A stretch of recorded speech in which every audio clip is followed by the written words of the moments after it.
बोलो सतगुरुदेव की जय हो। परमात्मा ऐसी ही लीलाएं किया करता है, तभी उसको भगवान कहते हैं, प्रभु कहते हैं, स्वामी कहते हैं, मालिक कहते हैं और परमेश्वर कहते हैं। लेकिन कुछ एक अज्ञानी ऋषियों महर्षियों ने, गुरुओं ने ये थ्योरी सेट कर दी कि भगवान ये जो लीलाएं हैं झूठी हैं। ऐसे भगवान बगैर किसी माता के कोई गर्भ से कोई नहीं बाहर आ सकता, कोई जन्म नहीं, ऐसे स्वयं नहीं प्रकट हो सकता। तो बहुत सा समाज इस बात पर आधारित हो चुका है कि बिल्कुल ठीक है, क्योंकि श्री राम माता से उत्पन्न हुए, श्री कृष्ण मां से उत्पन्न हुए। जितने भी हम जिनको भगवान की संज्ञा में गिनते हैं सभी मां से उत्पन्न हुए। इसलिए हमने ये भी सत्य मान लिया कि मां के बिना उत्पन्न कोई नहीं हो सकता। लेकिन भगवान कैसे किसे कहेंगे? परमात्मा उसी को कहा जाता है जो एक जन साधारण की क्रियाओं से अलग क्रियाएं करे। बोलो सतगुरुदेव की जय हो। पुण्यात्मा तुरंत समझ जाती हैं और जो ढीठ आत्मा होती हैं वो नहीं मानते। उनको कितना प्रमाण दे ले, आंखों देखकर भी वो अपने अभिमानवश नहीं माना करते हैं, क्योंकि उनका स्वार्थ निहित होता, वो परमार्थ नहीं मांगते, ना वो आत्म कल्याण चाहते हैं। जो लोग सत्य को देखकर भी स्वीकार नहीं करते, नतमस्तक नहीं होते हैं, तो वो इंसान नहीं, वो शैतान की संज्ञा में आते हैं। जानबूझ साची तजय करे झूठ तेने, और ताकि संगत है प्रभु सोपन में भी ना दे। बंदी छोड़ सतगुरु रामपाल जी महाराज जी की जय हो। परमेश्वर की सभी प्यारी आत्माओं को दास का सत्साहेब। पुण्यात्माओं, आज दास जिस विषय पर वीडियो बनाने जा रहा है वह विषय कलयुग की पिछली पीढ़ी में परमेश्वर कबीर साहिब जी के 8 सितंबर 1951 के दिन सतगुरु रूप में पुनः प्रकट होने को लेकर है। इस वीडियो में दास उन पॉइंट्स पर बिल्कुल भी चर्चा नहीं करेगा जिन पॉइंट्स को लेकर पिछले वर्ष यानी कि सन 2019 में सतगुरु प्रगट दिवस से पहले सतगुरु रामपाल जी महाराज जी के प्रकट होने के विषय में प्रमाणों सहित खुलासा किया जा चुका है। जैसे कि संत रामपाल जी महाराज जी यदि परमात्मा है तो शादी करवाकर स्त्री भोग क्यों किया? संत रामपाल जी महाराज जी यदि परमात्मा हैं तो उनका शरीर आप और हमारी तरह हाड़ मांस का क्यों दिखता है? संत रामपाल जी महाराज जी यदि परमात्मा हैं और प्रकट हुए हैं तो फिर उन्होंने माता पिता के संयोग से जन्म क्यों लिया? आदि भगत भाइयों के अनेकों शंका भरे ऐसे पॉइंट्स थे जिनको परमात्मा ने दास को निमित्त बनाकर प्रमाणों सहित वीडियो बनवाकर डलवा दिया था। उन सभी वीडियोज का लिंक आप जी को इस वीडियो के डिस्क्रिप्शन बॉक्स में मिल जाएगा।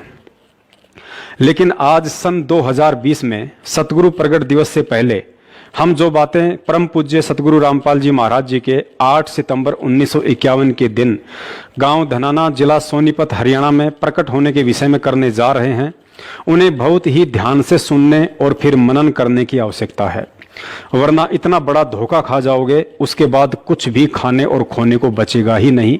तो चलिए परमेश्वर शुरू करवाते हैं आज का वीडियो। पुण्यात्माओं, निसंदेह औरत को औरत ही जन्म देती है। 18-20 वर्ष तक उसे माँ का प्यार देती है, एक जिम्मेदार नारी बनाती है। पिता उसकी रक्षा और पालन पोषण की जिम्मेदारी उठाता है। माता पिता अपना पेट काटकर उसकी हर इच्छा पूरी करने की भरपूर कोशिश करते हैं। लड़की भी पूरी तरह अपने माता पिता के प्रति समर्पित होती है। उसे दुनिया में अगर कोई मूल्यवान दिखाई देता है तो केवल उसके माता पिता, और होना भी चाहिए। यदि माता पिता ने अपनी जिम्मेदारियों का ठीक से निर्वाह ना किया होता तो शायद बच्ची का भविष्य अंधकारमय हो जाना था। लेकिन जब वही बच्ची युवा होकर शादी के बंधन में बंध जाती है तो उसी दिन से अपना सर्वस्व अपने पति देव को सौंप देती है, अर्थात अपने पति के प्रति उतनी ही और उसी तरह समर्पित हो जाती है जिस तरह का समर्पण भाव शादी से पहले अपने माता पिता के प्रति हुआ करता था। पति उसके लिए परमेश्वर हो जाता है। उसे माता पिता याद अवश्य रहते हैं, लेकिन शादी के बाद माता पिता की इतनी आवश्यकता महसूस नहीं करती है जितनी कि अपने पति के सहारे की। और एक पतिव्रता औरत का यही समर्पण भाव पति के हृदय में उसके लिए विशेष प्यार और सम्मान पैदा करता है। और दूसरी तरफ यदि वही औरत शादी के बाद भी अपने माता पिता से मोह ना हटाकर निरंतर उन्हीं का चिंतन करती रहे, ससुराल में अपने मायके का ही गुणगान करती रहे, तो निश्चय ही ऐसी औरत अपने पति और सास ससुर के लिए सिरदर्द कहिए या फिर उपेक्षा की पात्र बनकर एक न एक दिन परिवार में कलह का कारण बन जाती है। पुण्यात्माओं, ठीक यही स्थिति आध्यात्मिक जीवन में एक पतिव्रता आत्मा अर्थात सुयोग्य भगत को अपनी समझनी चाहिए। पूर्ण परमेश्वर कबीर साहिब जी हम सभी आत्माओं के माता पिता अर्थात जनक हैं, उत्पत्ति करता है।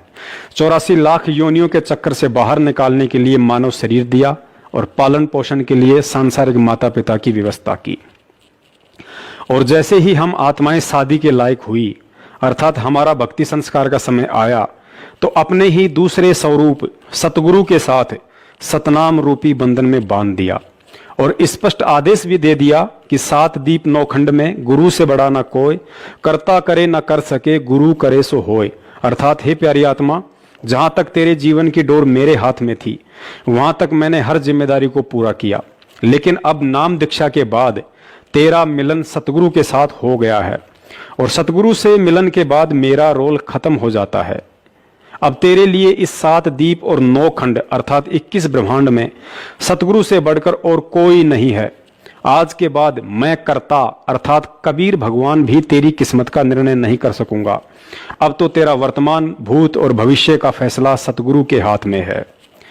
यदि आज के बाद सतगुरु से नाम दीक्षा लेने के उपरांत तूने अनजाने में भी मुझ कर्ता अर्थात कबीर भगवान से किसी रहम, समा या इच्छित वस्तुओं की कामना या फिर याचना की तो यह तेरी महाभूल होगी और तेरा सतगुरु भी तेरे से रुष्ट हो सकता है।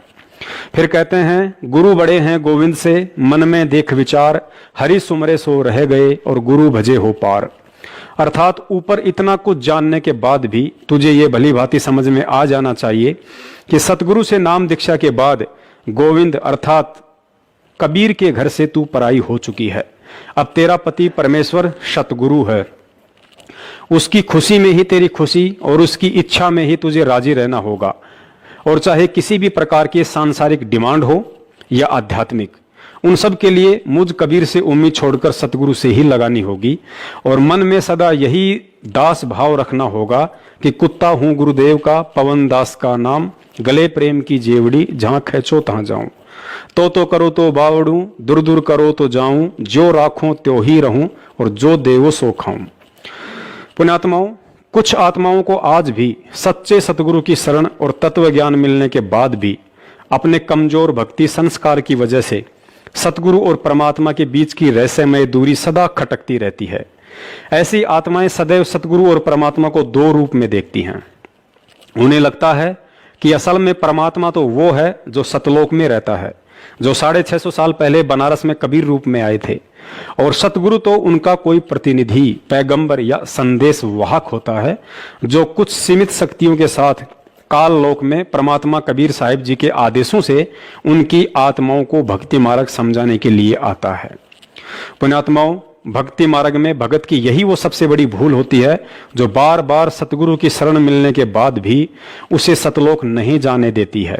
और जब तक इस तत्व ज्ञान को आधार बनाकर एक भगत का गुरु और गोविंद को 2 अलग अलग समझने वाला भाव और भेद अंतःकरण से बिल्कुल समाप्त नहीं हो जाता, तब तक वह आत्मा यही 84 के बंधन में चक्कर काटती रहेगी, भले ही उससे सच्चा सतगुरु और सार नाम भी क्यों ना मिल गया हो।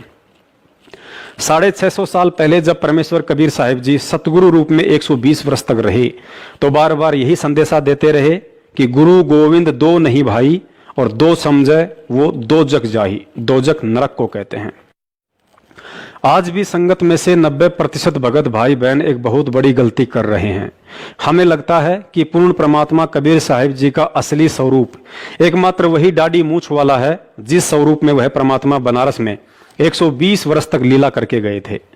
और उससे भी बड़ी गलती हम लोग हर वर्ष जून के महीने में उसी दाढ़ी मूछ वाले स्वरूप को परमात्मा का असली स्वरूप समझते हुए उनका प्रगट दिवस मनाकर कर रहे हैं। जबकि सतगुरु रामपाल जी महाराज जी ने पिछले 27 वर्षों से अनमोल तत्व ज्ञान देकर सैकड़ों बार हमारा यही भ्रम निवारण किया था कि आप लोग कबीर परमात्मा की जो ये फोटो देख रहे हैं यह उनका असली स्वरूप नहीं है। वे तो ना जाने कितने ही रूप धारण करके यहाँ आते रहते हैं। कबीर परमात्मा को किसी फोटो से नहीं बल्कि ज्ञान को आधार बनाकर पहचाना जा सकता है कि आज वे किस रूप में विद्यमान हैं। पुण्यात्माओं, देश काल और परिस्थिति अनुसार पूर्ण परमेश्वर कबीर साहिब जी अपनी प्यारी आत्माओं को सत भक्ति से परिचित करवाने के लिए सतगुरु व तत्वदर्शी संत के चोले में यहां आते रहते हैं और अपनी वाणी में भी कहते हैं कि सुख मेटे और दुख का दाता, पूर्ण ब्रह्म है आप विधाता, जब चाहे चोला धर आता, हुआ सुल्तानी के खवास बधाई में बांटूंगी। अतः सतगुरु से तत्व ज्ञान लेने के बाद हमने भी इस ज्ञान को बहुत गहराई से समझना पड़ेगा, तभी समझ में आएगा कि वास्तव में वर्तमान में असली कबीर कौन है। क्योंकि 21 ब्रह्मांड का स्वामी काल निरंजन जब 1000 भिन्न भिन्न स्वरूप एक बार में बना सकता है, 7 संख्य ब्रह्मांड का स्वामी अक्षर पुरुष 10,000 भिन्न भिन्न रूप एक बार में बना सकता है, तो वह असंख्य ब्रह्मांड का स्वामी पूर्ण परमेश्वर कबीर साहिब क्या नहीं कर सकता। वह तो प्रत्येक आत्मा के साथ एक ही समय में असंख्य रूप बनाकर खड़ा हो सकता है। सुनिए सतगुरुदेव जी के मुख कमल से, जिसमें उन्होंने ज्ञानी आत्माओं के लिए स्पष्ट इशारा और प्रतिवर्ष जून के महीने में कबीर साहिब जी के दाढ़ी मूंछ वाले स्वरूप को ही परमात्मा का वास्तविक स्वरूप जानकर कबीर प्रगट दिवस मनाने वाली भोली आत्माओं को यह कहते हुए समझाने में कोई कसर नहीं छोड़ी है कि आप जो यह चित्र देख रहे हैं यह परमात्मा का वास्तविक रूप नहीं है, वे तो जब चाहे कोई भी रूप धारण करके आ सकते हैं। तो उस परमात्मा ने अपने इस दास को भेजा, तो ये क्या बताना चाहते हैं कि आपका भाव अपने सतगुरु के प्रति भगवान तुल्य हो तब आप सफल होंगे। पुण्यात्माओं, अब तो ये दास बैठा है, यदि यहां परमात्मा इसी मानव शरीर तो है ही उनका, क्योंकि बनारस में 120 वर्ष रहे, और अब भी वो आ जाते। जो हम चित्र देखते हैं प्रभु का, ऐसा चित्र नहीं है। वो तो ना जाने कितने स्वरूप है उस मालिक के, वो किसी भी रूप में आकर के अपना ज्ञान बताता है, अपनी प्यारी आत्माओं को अपने चरणों में लगा के भक्ति करवा के सतलोक ले जाता है। अब आज हम भगवान की तलाश कर रहे हैं, और परमात्मा क्या अनमोल वस्तु है, क्या अनमोल है, कितना उसके अंदर गुण है। यदि आज हमें वो मिल जाए, आपके सामने आ जाए, तो आपकी क्या स्थिति होगी। एक बार सोचना, जो भक्त आत्माएं हैं गहराई से सोचे। अब जैसे भूखे को भोजन सामने मिल जाए और निर्धन को सामने धन की थैली नजर आवे, तो कैसी तड़फ होगी उसकी। प्यासे को पानी मिल जावे तो कैसी श्रद्धा करेगा, टूट कर पड़ेगा उसके ऊपर। धन है तो ठाकर सीने का यूं देख कर भाग लेगा, छुपा जो कि तो इसने कोई देख ना ले। और सामने भोजन है तो ऐसी सब टूट के पड़ जाएगा, फटाफट खाएगा, अपनी जान बचाएगा। ऐसे ही हमें जब परमात्मा आज मिल जाए, आपके सामने आ जाए, क्योंकि हम उसी की तलाश में तो भटक रहे हैं, तो आपकी कैसी श्रद्धा होगी ये आप अपने अपने सतर से सोच सकते हैं। अब वो भगवान यहां आ जाए, अरदास के स्थान पर बैठकर सत्संग करने लग जाए, क्योंकि ज्ञान तो देना ही पड़ेगा उन्होंने, तो आपकी कैसी भावना होगी। आंखों में आंसू हो, हृदय में प्यार हो, और कोई भी अवगुण हम भगवान में देख नहीं सकते, क्योंकि भगवान में अवगुण होता ही नहीं। तो यहां हम इसी दृष्टिकोण से परमात्मा के भेजे हुए इस दास को आपने ऐसे ही देखना है, ऐसे विचार रखने, ताकि आपकी आत्मा परमात्मा पाने योग्य बनी रहेगी, उसमें मैल नहीं आवेगा। अब जैसे हमने परमात्मा पाना है तो गुरु जी को भगवान स्वीकार करना होगा। परमात्मा को एज ए गॉड ट्रीट करना पड़ेगा, तब ही हम निर्मल होंगे, हमारे अंदर आधीनी श्रद्धा बनी रहेगी। अब एक गणित के अंदर एक प्रश्न आता है ऋण का, लोन का। उसमें क्या होता है कि मूल धन ज्ञात करना होता है, और वो मूलधन लाखों और करोड़ों की संख्या का होता है। उस लाखों करोड़ों की संख्या के मूलधन, मूल राशि को ज्ञात करने के लिए, प्राप्त करने के लिए हमने सपोज करना पड़ता है, मानना पड़ता है। मान लीजिए मूलधन 100 रुपए, उस 100 रुपए मूलधन को मानकर हम उस ओरिजिनल वास्तविक उस करोड़ों और लाखों वाले मूलधन को प्राप्त कर सकते, अन्यथा हम उसका कोई और हल कर ही नहीं सकते, उसको प्राप्ति कर ही नहीं सकते। इसी प्रकार वो परमात्मा तो अथाह है, बहुमूल्य है, उसकी कोई कीमत को नहीं, वो तो मालिक है, समर्थ है। उस समर्थ भगवान को पाने के लिए हमने गुरुजी को मानना पड़ेगा। ये भगवान मान लो, गुरुजी भगवान परमात्मा। तो इस दास को यानी अपने गुरुजी को परमात्मा मानने से एक छोटी सी राशि है 100 रुपये लाखों और करोड़ों की तुलना में, फिर भी उसके बिना वो लाखों और करोड़ों वाला मूलधन आपको प्राप्त नहीं हो सकता, कभी नहीं हो सकता। आप जी ने अपने गुरुजी को भगवान मान लेना चाहिए। पुण्यात्माओं, इस वीडियो में सतगुरुदेव जी ने एक और बात पर बार बार जोर दिया है कि यदि आपने मोक्ष चाहिए तो गुरुजी को भगवान के तुल्य मानना पड़ेगा, कि मान लो गुरुजी भगवान। पुण्यात्माओं, सतगुरु रामपाल जी महाराज जी के द्वारा गुरुजी को परमात्मा तुल्य मानने के लिए ये बात कहना कि मान लो गुरुजी भगवान, इस बात को भी हमें गहराई से समझना पड़ेगा कि आखिर सतगुरु रामपाल जी महाराज स्वयं पूर्ण परमेश्वर कबीर साहब होते हुए भी यहां स्पष्ट रूप से अपने आप को भगवान ना कहकर गुरु जी को भगवान तुल्य मानने के लिए क्यों कह रहे हैं। परमेश्वर कबीर साहिब जी 650 साल पहले बनारस में अपने परमात्म स्वरूप को छुपाते हुए एक सतगुरु की भूमिका कर रहे थे और अपने ही तीनों रूप अर्थात परमात्म रूप, सतगुरु रूप और एक साध अर्थात परम भगत वाले रोल को समझाते हुए कहा था कि साहिब से सतगुरु भय और सतगुरु से भय साध, ये तीनों अंग एक हैं, गति कुछ अगम अगाध। अर्थात वह पूर्ण परमात्मा कबीर अपने सतलोक में स्वयं परमात्मा अर्थात साहिब रूप में तो बैठा ही है, इसके अलावा अपने परमात्मा वाले रूप को हल्का तेज पुंज का बनाकर सतगुरु की भूमिका और फिर किसी नेक आत्मा को अपना मुंह बोला गुरु धारण करके एक सुयोग्य शिष्य की भूमिका भी स्वयं ही करता है, ताकि अपने फॉलोअर्स को यह शिक्षा दे सके कि परमात्मा के सत भक्ति वाले मोक्ष मार्ग में जब तक आपका अपने गुरु के प्रति श्रद्धा भाव व्यवहार आचार विचार लगन और विश्वास इतना नहीं होगा जितना कि मैंने अपने गुरु के प्रति समर्पित होकर एक उदाहरण पेश किया है, तब तक आप सतलोक जाने के अधिकारी नहीं बन सकते। अतः सतगुरु रामपाल जी महाराज जी के द्वारा स्पष्ट रूप से अपने आप को भगवान होते हुए भी भगवान ना कहकर यह कहना कि आपने गुरु जी को भगवान तुल्य मानना पड़ेगा, इसके पीछे का मुख्य कारण यही है कि उपरोक्त वाणी के अनुसार वे स्वयं परमात्मा और सतगुरु वाली भूमिका के साथ साथ एक सुयोग्य परम भगत का भी रोल कर रहे हैं और भगत के रोल में अपने आप को स्पष्ट रूप से भगवान ना बताकर ज्ञानी आत्माओं के लिए इशारा कर दिया कि आपने गुरु जी को भगवान तुल्य मानना पड़ेगा। परमात्मा कहते हैं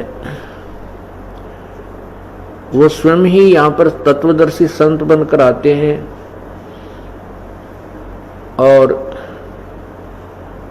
अनजान संतों और ऋषि महर्षियों के द्वारा जो भक्ति का स्वरूप बिगाड़ दिया जाता है उसको स्वस्थ करने के लिए आते हैं। वो स्वयं ही परमात्मा होते हैं, वो परम अक्षर ब्रह्म वो स्वयं है, वही संत रूप धारण करते हैं, वही एक परम भक्त की भी भूमिका करते हैं।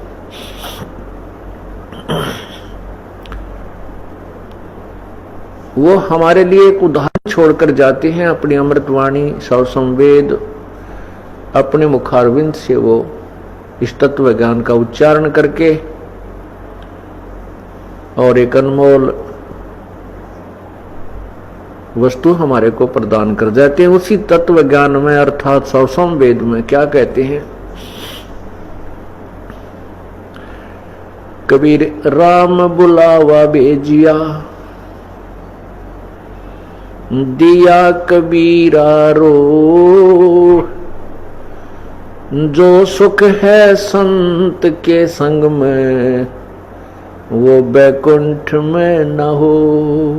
आज विश्व की मानव आबादी, मानव जनसंख्या 7 अरब से ऊपर मानी जाती है, काउंटिंग हो चुकी है। और इस 7 अरब के अंदर ये दास है एक तत्वदर्शी संत। अब वो परमात्मा है जिसने आकर खुद यहाँ पर सत्संग किया और सच्चा ज्ञान दिया। वही सतगुरु है और वही आकर के यहाँ एक सच्चे भगत की भूमिका करते हैं, एक नेक नागरिक का अभिनय भी वही करते हैं।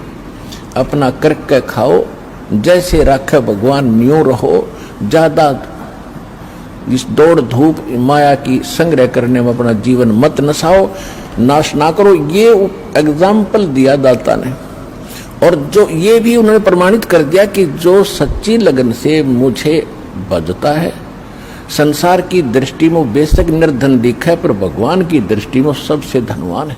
परमात्मा सत्संग परमात्मा ही किया करते हैं, क्योंकि सत्य भगवान ही बोल सकता है, सत्य परमात्मा ही बता सकता। परमात्मा ने कहा था चौथा युग जब कलयुग आवेगा तब मैं अपना एक दास बेचूंगा। परमात्मा छुपकर ही बोलते हैं। पुण्यात्माओं, जब तक इस तत्व ज्ञान और सतगुरु के संकेतों को आधार बनाकर हम सतगुरु के चोले में परमात्मा को नहीं देखेंगे, तब तक हम हृदय से गुरु जी को लाख जन्म भी भगवान स्वीकार नहीं कर पाएंगे, चाहे कोई कितनी ही बात क्यों ना बनाए। एक तरफ गुरु जी को परमात्मा मानना और दूसरी तरफ यह मानना कि गुरु जी स्वयं परमात्मा ही होते हैं, अन्य कोई गुरु हो ही नहीं सकता, इन दोनों बातों में रात दिन का अंतर होता है। इस बात को गहराई से समझिए। गुरु जी ने एक सत्संग में बताया कि जब आप ये शरीर छोड़ोगे तो त्रिकुटी पर मुझ रामपाल दास अर्थात गुरु जी के रूप में आपको परमात्मा कबीर साहिब जी मिलेंगे, और वह परमात्मा आपकी परीक्षा लेगा कि आपका अपने गुरु जी के प्रति कितना भाव है और आप उन्हें कितना समझ पाए। अब त्रिकुटी पर वो भगत 101% फेल हो जाएगा जो पृथ्वी लोक पर गुरु जी के सत्संगों वाले इशारों को ना समझकर आजीवन उन्हें हृदय से भगवान ना मानकर केवल भगवान के तुल्य ही समझता रहा कि मान लो गुरु जी भगवान। और वह सुयोग्य शिष्य त्रिकुटी पर 101% पास हो जाएगा जिसने गुरु जी को पृथ्वी लोक पर भगवान के तुल्य नहीं बल्कि स्वयं भगवान ही माना था कि गुरुदेव के अलावा अन्य कोई भगवान होता ही नहीं है। पुण्यात्माओं, इसीलिए परमात्माओं को सतगुरु रूप में प्रकट होकर प्रचलित लोकवेद से हटकर तत्व ज्ञान देने की आवश्यकता पड़ती है, ताकि ये आत्माएं सतलोक जाने के मार्ग में कहीं भी धोखा खाने से बचें। तत्व ज्ञान में गुरुजी ने सैकड़ों बार समझाया कि पृथ्वी पर तुम्हारे स्थूल शरीर से भक्ति का अभ्यास करवाया जा रहा है, क्योंकि शरीर छोड़ने से पहले साधक का अपने गुरु के प्रति जो भाव और श्रद्धा स्थूल शरीर में होती है, शरीर त्यागने के बाद वैसी की वैसी भावना सूक्ष्म शरीर में बनी रहती है। अर्थात त्रिकुटी पर उसी आत्मा को सतगुरु रामपाल जी महाराज जी के रूप में परमात्मा कबीर साहिब जी दर्शन देंगे, जो आत्मा पृथ्वी लोक पर इस स्थूल शरीर से उन्हें परमात्मा के रूप में देख रही होगी। अन्यथा सतगुरु रूप या कबीर रूप में काल निरंजन दर्शन देकर अपने साथ ले जाएगा। अतः कहने का मतलब यह है कि हमने तन मन और इस तत्व ज्ञान को आधार बनाकर सतगुरु रामपाल जी महाराज जी को 8 सितंबर 1951 के दिन भारतवर्ष की पवित्र भूमि पर हृदय से प्रकट परमात्मा जानकर 8 सितंबर के दिन केवल उन्हीं का प्रकट दिवस मनाना है, ना कि कबीर साहिब जी की 650 साल वर्ष पुरानी फोटो का। और जब तक अज्ञानता के चलते इस स्थूल शरीर में हम कबीर साहिब जी की दाढ़ी मूंछ वाली फोटो को परमात्मा मानकर उनका प्रगट दिवस मनाते रहे और सतगुरु रामपाल जी महाराज जी को केवल एक संत या सतगुरु समझते हुए यूं ही टाइम पास करते रहे, तो परमात्मा के विधान अनुसार स्थूल शरीर त्यागने के बाद सूक्ष्म शरीर में भी हमारे यही भाव रहेंगे। अर्थात त्रिकुटी पर भी हम परमात्मा तो कबीर साहिब जी को मानेंगे और सतगुरु को केवल एक सामान्य संत, क्योंकि गुरुजी ने बताया कि जब आपका स्थूल शरीर त्यागने का समय आएगा तो वह एक सौपन की भांति होगा। अर्थात आपको पता भी नहीं चलेगा कि मैं अपना मिट्टी का चोला छोड़ रहा हूं। और जब पता ही नहीं चलेगा कि मैं अपना शरीर छोड़ चुका हूं, तो त्रिकुटी पर सूक्ष्म शरीर में हम वो सभी गलतियां कर बैठेंगे जो गलतियां हम आज यहां इस मिट्टी के चोले में कबीर प्रगट दिवस मनाकर एक फोटो को परमात्मा मानने की भूल कर रहे हैं। बोलो सतगुरुदेव की जय हो। कबीर ये माया अटपटी सब गट आन अड़ी, और किस किस न समझाऊं या कुआ भांग पड़ी। तो यहाँ हम सभी एक का कुएं का भांग पिए फिर रहे। वो परमात्मा आता है, हम उसके भी जूते मारते हैं, उसको बुरा कहते हैं, इन नकलियों को स्वीकार करें बैठे हैं, तो आसपास भी नहीं भगवान कहिए। अब कहने का दास का तात्पर्य है कि इस दास के स्थान पर ये सोच लो परमात्मा बैठे हैं, और फिर हम कैसे व्यवहार करेंगे उस भगवान से जिसके लिए हम तड़प रहे हैं। ऋषियों ने शरीर गाल दिए भगवान पाने के लिए, यदि वो मिल जाए तो हम उसका कैसे व्यवहार करेंगे। तो ये आपने रिहर्सल करनी पड़ेगी। इस दास को डला समझ लो, एक पत्थर समझ लो बोलता हुआ, लेकिन यहां नो सोच लो हम भगवान से मिलने जा रहे हैं। तो जैसा व्यवहार आप यहां करोगे ऐसा ही स्वप्न में आपका बनेगा। मृत्यु के बाद आपको ऐसा होगा जैसे स्वप्न, और वहां भगवान दास के रूप में पहले आपकी परीक्षा लेगा, बाद में ऊपर सिलेक्ट करेगा, ले जाएगा सतलोक। तो वहां जैसी भावना, जैसा अच्छा या बुरे विचार आपके इस दास के प्रति होंगे, आपके मस्तिष्क पर लिखे आएंगे वहां पर, क्योंकि वहां कोई रोल ना चल रहा है। या तो हम 100 बात छुपा ले, आपके मस्तिष्क पर लिखे आएंगे रिजेक्टेड और सिलेक्टेड, कहने की जरूरत को नहीं, बस वहां तो न्यू करना भगवान ने, फिर रह जाओगे वहीं से। फिर ठीक है, आपने जो भक्ति की है, पहले तो यदि गुरुजी के प्रति आपकी आस्था एज ए गॉड नहीं है तो भक्ति आपकी बनाए को नहीं, भक्ति चलेगी ही नहीं। बोलो सतगुरुदेव की जय हो। परमात्मा कहते हैं राम नाम रटते रहो, राम नाम रटते रहो जब तक घट में प्राण। आखिरी सांस तक सभी ये सिमरण करना पड़ेगा, क्योंकि हमारा श्वास से सिमरण चलता है, वो सतनाम होता है, और उसका अंतिम सांस तक जाप करने से ही हम परमात्मा प्राप्त होते हैं। अंत समय में सांस सुमरण जब होगा जब हम पहले अभ्यास कर रहे होंगे। अब जैसे कोई दिन में केले बेच रहा है रेडी पर, सारा दिन करता ले लो 10 के 20, 10 के 20, 10 के 12 के 8, 12 के 8, बढ़िया। रात में फिर वही में रुके मारे सारी रात, ले लो 8 के 12, 12 के 8, 12 के 8। तो जैसा उसने दिन में अभ्यास किया ऐसा ही रात में। एक समय हम पढ़ा करते छोटे छोटे 5वीं 6वीं 4थी में, हमारा एक चाचा था दूसरे दादा का, वो बोला था और किसी के भी आकर रात में दिन में वही खाना खा लेता हुए सो जाया करता। वो बाजरे का रुखाला जाया करता, बाजरे का रुखाला जाते थे। चिड़िया बहुत परेशान करती हैं, बाजरे को खाती हैं, उनको सारा दिन रुखवाले ने ऐसा करना पड़ता, हर हर पर लोग को फटकना रखते थे, गोपिया वो छोड़ते थे, खुद का आवाज लगाते थे। तो दिन में वो 1-2 महीने पक्का अभ्यास हो जाता हुर करूंगा। वो एक दिन हमारे हम ऊपर पढ़ रहे थे, गर्मियों के दिन होते हैं वो, तो वो आके वहां सो गया, हम अपना पढ़ रहे थे, वो एकदम जोर तो उठा, हम भी डर गए, वहां क्या हो गया। हमने उठाया, वहां चाचा क्या हो गया तेरे, और वो उठ कर देखने लगा। जो बोला मन ने सोचा मैं वहां खेत में बाजरे का रुखाली कर रहा और चिड़िया आ गई, वो खा रही है, उनको भगा रहा था हुर्र करके। अब दिन में हुर्र करेगा तो रात में हुर्र याद आएगी। अब हम सारे जीवन में परमात्मा याद करेंगे, मरेंगे, मरते समय हमारा भगवान याद आएगा। और जिसने परमात्मा याद किया नहीं, सारा दिन सारी उम्र खो दी 2 के 20 बनाने में, तो उसका समय परमात्मा याद नहीं आएगी, वही बातें वही कुमत याद आएगी। बोलो सतगुरुदेव की जय हो। तो पुण्यात्माओं, पूज्य गुरुदेव जी के द्वारा अकाट्य प्रमाण देने के बाद अब तो कुछ आंखें खोलो और पहचानो कि वास्तव में असली कबीर परमेश्वर कौन है। गुरुजी ने अपने मुख कमल से यह तो साबित कर ही दिया कि 650 साल पहले वाला चित्र कबीर परमेश्वर जी का असली स्वरूप नहीं है। और दूसरी तरफ यह भी कह रहे हैं कि जब आप त्रिकुटी पर जाओगे तो वहां भी परमात्मा आपको मुझदास अर्थात संत रामपाल जी महाराज जी के रूप में ही दर्शन देंगे और सतलोक लेकर जाएंगे। तो फिर विचार करो कि कबीर भगवान कैसा है, उनकी शकल कैसी है और उनको देखा किसने? नहीं समझे?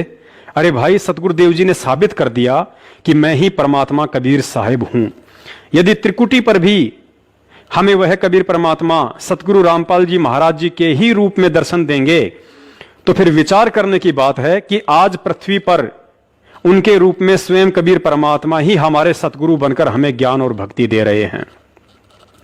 पुण्यात्माओं, तत्वदर्शी संत से नाम उपदेश लेने के बाद जिस व्यक्ति को अभी तक सतगुरु की परिभाषा का भी ज्ञान नहीं हुआ तो समझो वह व्यक्ति अभी संशय में है।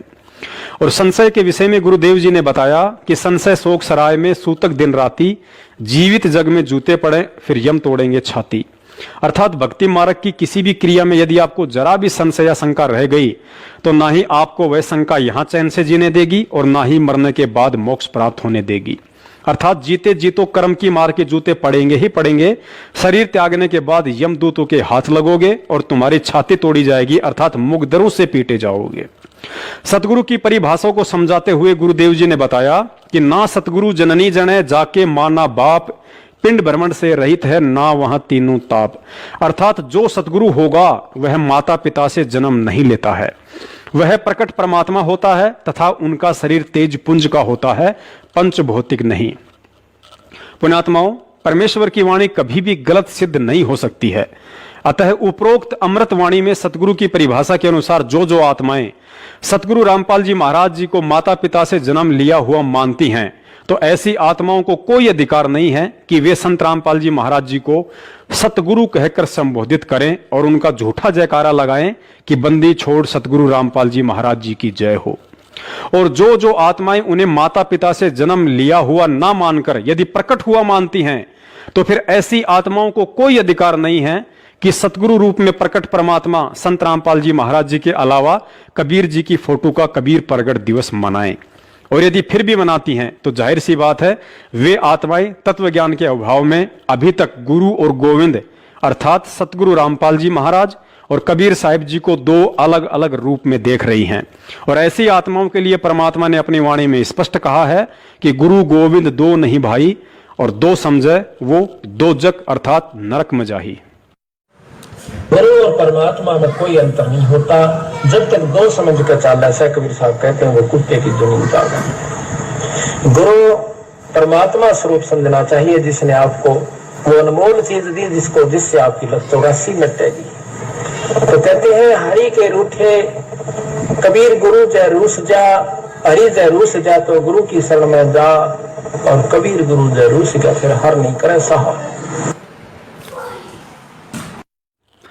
पुण्यात्माओं, इसके अलावा सतगुरु देव जी ने अपने सत्संग में भगत के लिए एक ऐसा फॉर्मूला बताया है जिसको अपनाने से भगत को अपने गुरु में किसी सामान्य संत के नहीं बल्कि साक्षात परमात्मा के ही दर्शन होने लगेंगे। इस अनमोल फॉर्मूले में गुरुजी ने बताया कि यदि आपका भाव अपने गुरु में परमात्मा तुल्य नहीं बन पा रहा है तो इसका एक ही उपाय है कि आप सूक्ष्म वेद में वर्णित परमात्मा के लक्षणों को अपने गुरुजी पर लक्षित करना सीखो। उसके बाद ऑटोमेटिक आपका भाव और श्रद्धा अपने गुरुदेव में परमात्मा जैसी बनने लगेगी। अर्थात परमात्मा का प्रथम लक्षण होता है कि वे कभी किसी माता पिता से जन्म नहीं लेते हैं, वे अविनाशी व सौद स्वरूपी होते हैं।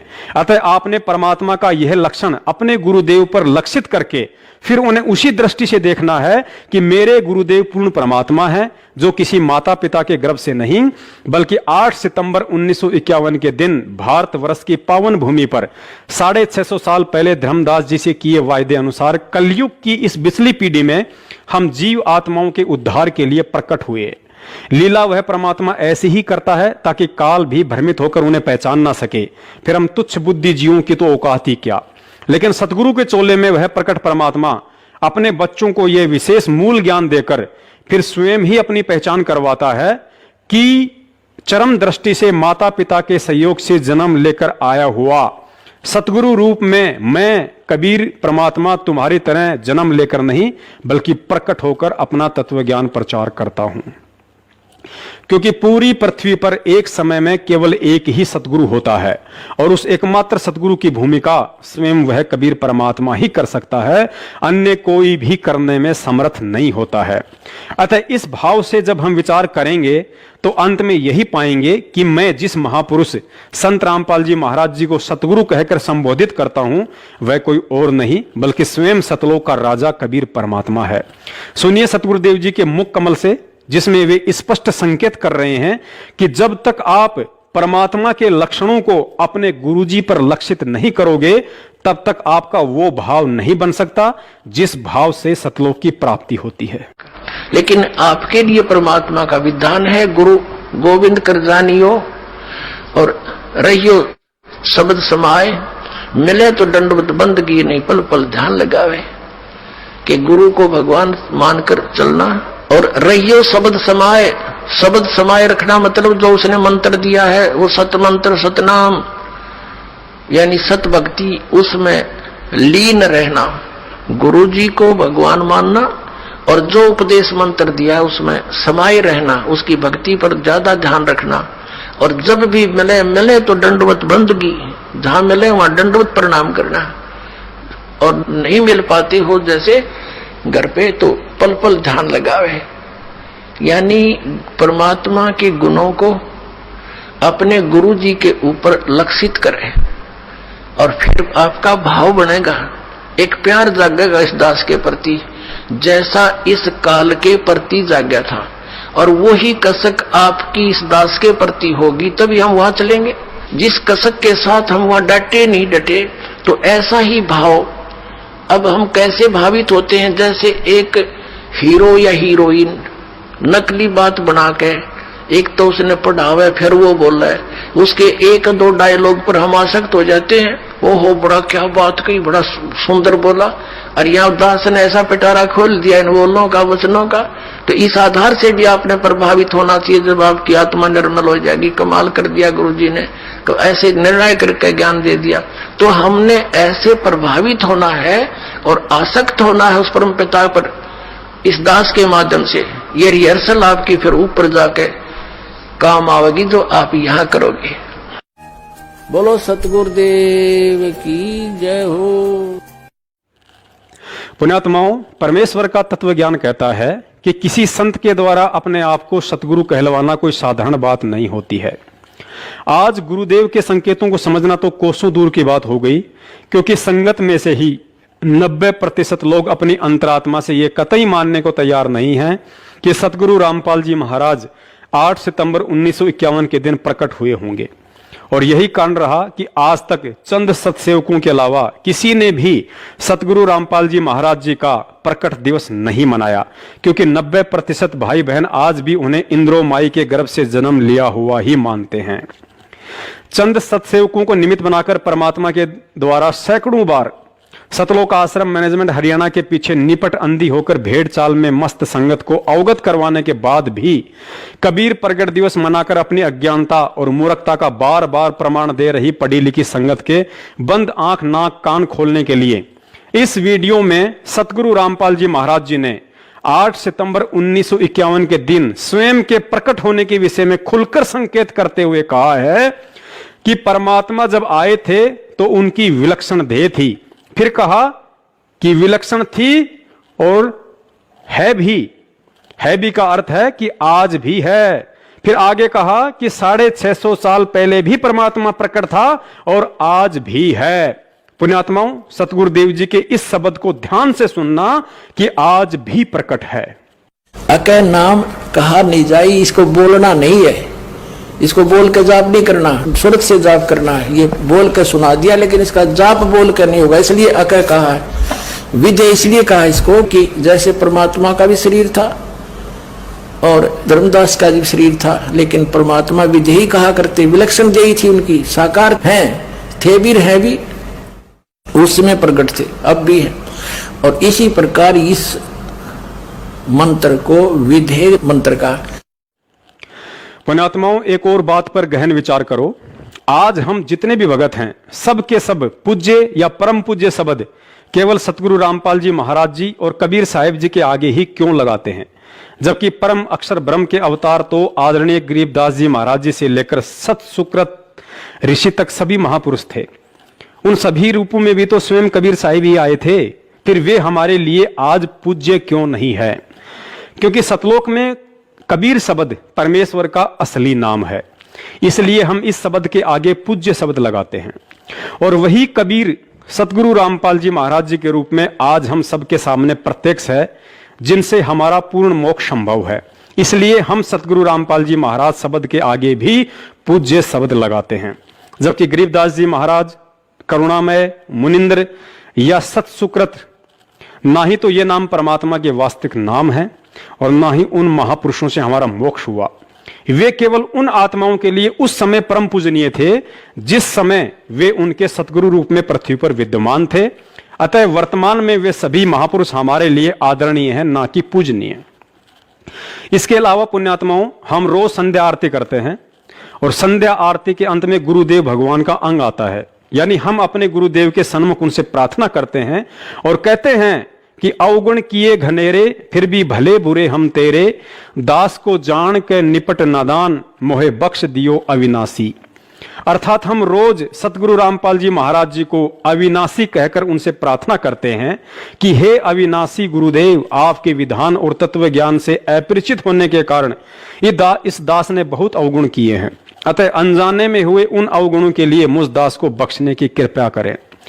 रोजाना संध्या आरती करने वाले और रोज अपने गुरुदेव को अविनाशी कहने वाले, अर्थात जिसका कभी नाश ना हो, जो अजर अमर हो, ऐसी महिमा करने वाली आत्माओं ने क्या कभी विचार किया है कि अविनाशी कभी माता पिता के गर्भ से जन्म नहीं लेता?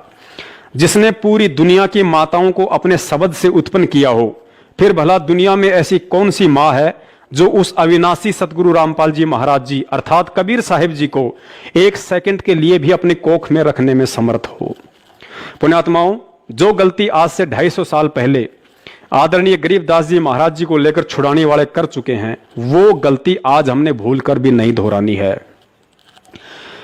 क्योंकि लगभग 250 वर्ष पहले परमेश्वर कबीर साहिब जी आदरणीय गरीबदास जी महाराज जी के चोले में सतगुरु रामपाल जी महाराज जी की भांति एक साधारण जाट किसान परिवार में आए थे। शादी भी करवाई, उनके 6 बच्चे भी थे, खाना भी खाया करते थे, खेतों में काम भी किया करते थे और तत्व ज्ञान का उपदेश भी किया करते थे। इसी के चलते आजीवन छुड़ाने वालों ने उनका उपहास उड़ाया, उन्हें छोरी का छोरा और कभी बावलिया कहकर संबोधित किया। लेकिन उनके द्वारा रचित आदरणीय सदग्रंथ साहिब की भूमिका में लिखा हुआ है कि जब उन्होंने शरीर छोड़ने की लीला की तो उनकी चिता से अस्थियां नहीं मिली। उसके बाद गांव वाले और उनके परिवार वालों ने बहुत ही प्रायश्चित किया और कहने लगी कि महाराज जी तो स्वयं परमात्मा थे, उनका तो तेजपुंज का शरीर था, वे तो सौद स्वरूपी थे और आज छुड़ाने में उनकी सूखी महिमा मंडन और यादगार में एक भव्य मंदिर का लठ गड़वा दिया जिसका कोई लाभ नहीं है। आदरणीय गरीबदास जी महाराज जी के चोले में साक्षात कबीर साहिब जी के होने का प्रमाण स्वयं आज सतगुरुदेव रामपाल जी महाराज जी ने भी अपने शब्दों में दिया है कि मूर्ख मनवा काल की चिंता क्यों सताती है, सतगुरु अपना साथी है। सत्य पुरुष ने छुड़ानी में बलराम की गऊ चराई, गंगा जी को प्रकट कर कर रानी मात नुवाई। भाई अद्भुत लीला आप दिखाई, दुनिया ना समझ पाती है, सतगुरु अपना साथी है।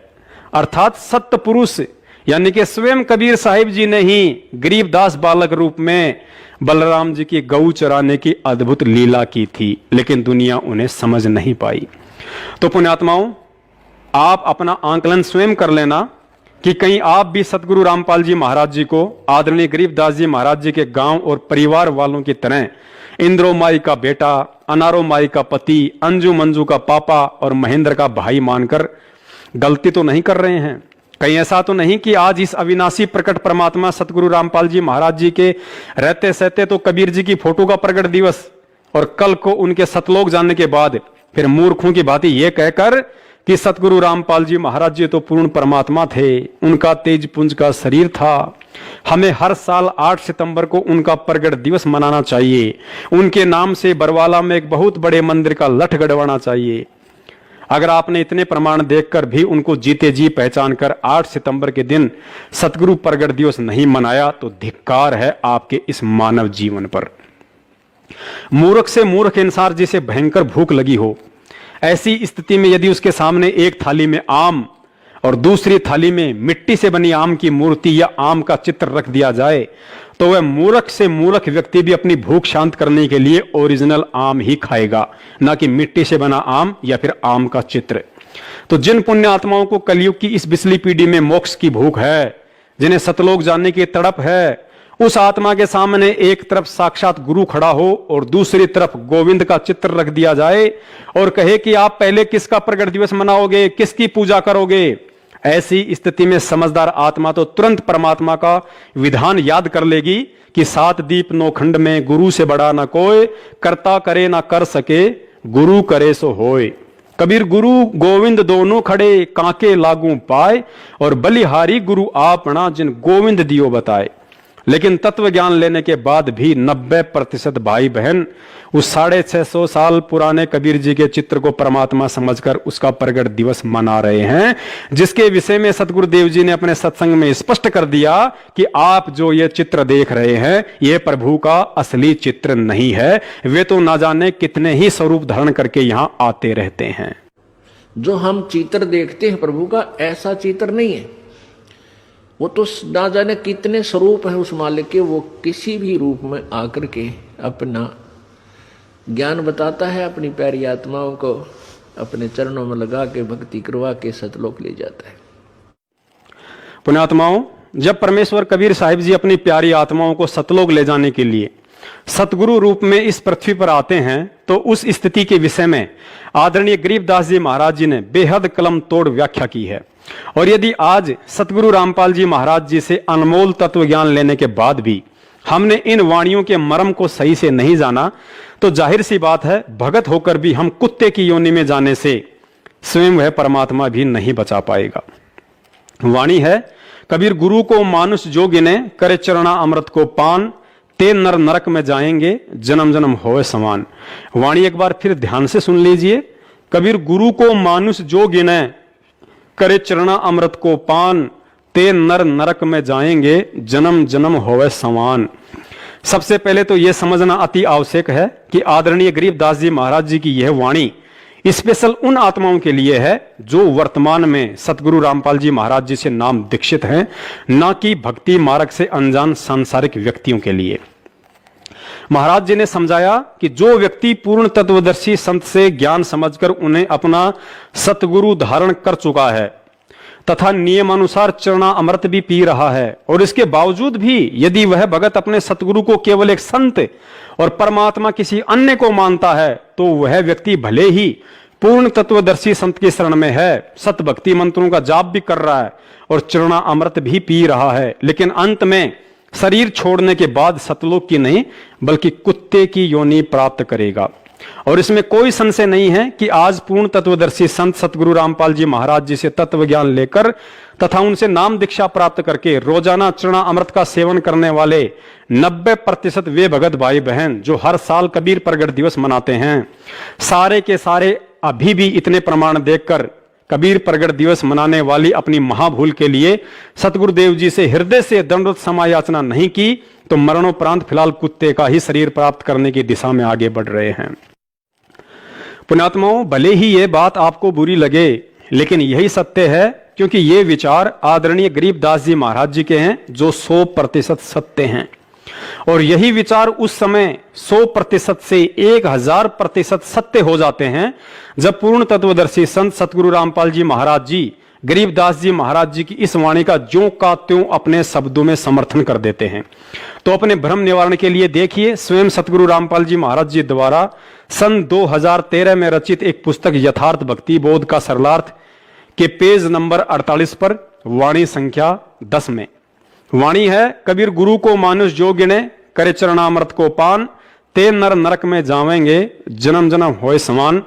और सरलार्थ में पूज्य गुरुदेव जी ने लिखा है, जो सतगुरु तत्वदर्शी है उसको परमात्मा तुल्य ही मानना चाहिए। यदि साधक ने गुरु धारण कर रखा है और नियमानुसार चरणा अमृत भी पी रहा है और गुरु जी को केवल संत रूप में देखता है और परमात्मा अन्य मानता है तो वह शिष्य पार नहीं हो सकता है।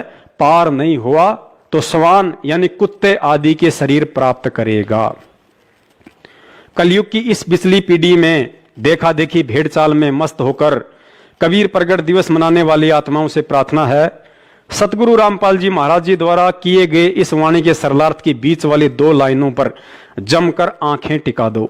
स्थूल शरीर वाली आंखों को नहीं, बल्कि और 2 अन्य तत्व ज्ञान वाली आंखों को, जो हमें सतगुरुदेव से ज्ञान मिलने के बाद प्राप्त हुई है। यहां गुरुजी स्पष्ट कह रहे हैं, यदि साधक ने गुरु धारण कर रखा है और नियमानुसार चरणामृत भी पी रहा है और गुरुजी को केवल संत रूप में देखता है और परमात्मा अन्य मानता है, तो वैसे से पार नहीं हो सकता। पार नहीं हुआ तो श्वान यानी कुत्ते आदि के शरीर प्राप्त करेगा।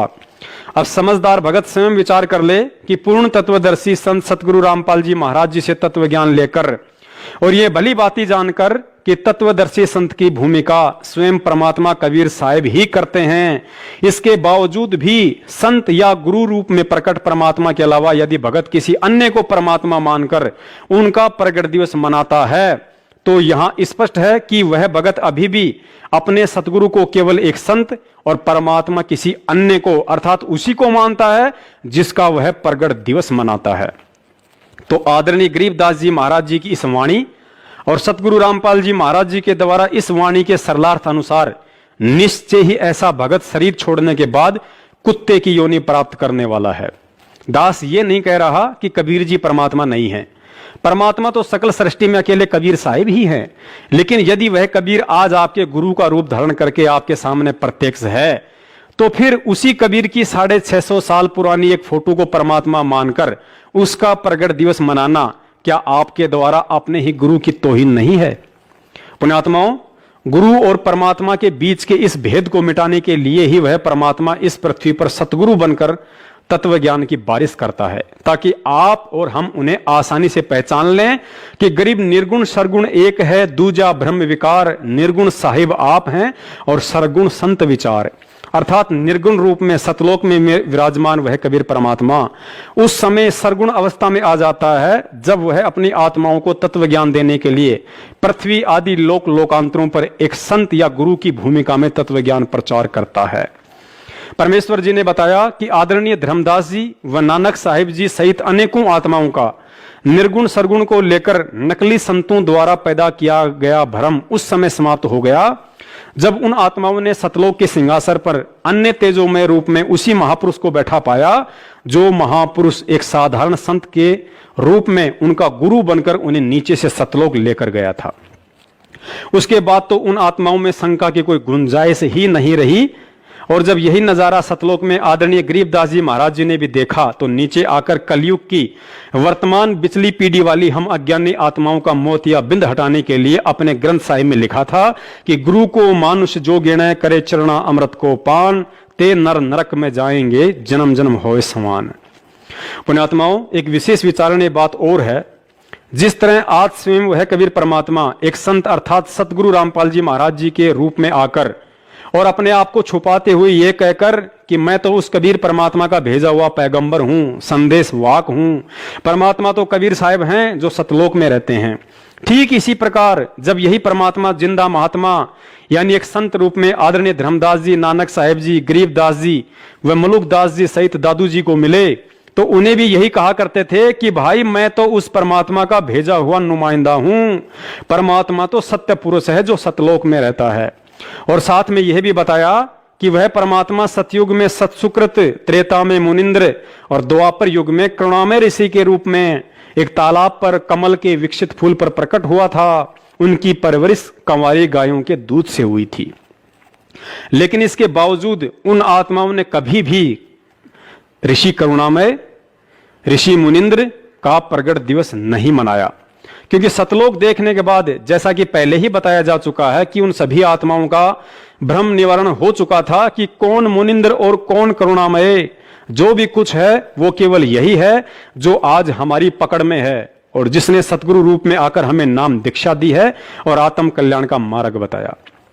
पुण्यात्माओं, आज अपना आंकलन हमें स्वयं ही करना होगा कि पूर्ण सतगुरु से तत्व ज्ञान मिलने के बाद और उन महान आत्माओं के द्वारा आंखों देखा सतलोक का वर्णन करने के बावजूद भी सतगुरु के ज्ञान को आधार ना बनाकर किसी के भी इशारों पर कहीं भी प्रतिवर्ष कबीर प्रगट दिवस में शामिल होकर हम आदरणीय गरीबदास जी महाराज जी की इस वाणी के अनुसार सतलोक की तरफ कदम बढ़ा रहे हैं या कुत्ते की योनि की तरफ। सतगुरु देव जी ने सत्संगों में बताया कि एक समय जब जबरील नाम का देवता हजरत मोहम्मद जी को ऊपर लेकर गया तो रास्ते में उन्हें एक ऐसा व्यक्ति दिखाई दिया जो स्वर्ग की तरफ देखता था तो खुश होता था और नरक लोक की तरफ देखता था तो रोता था।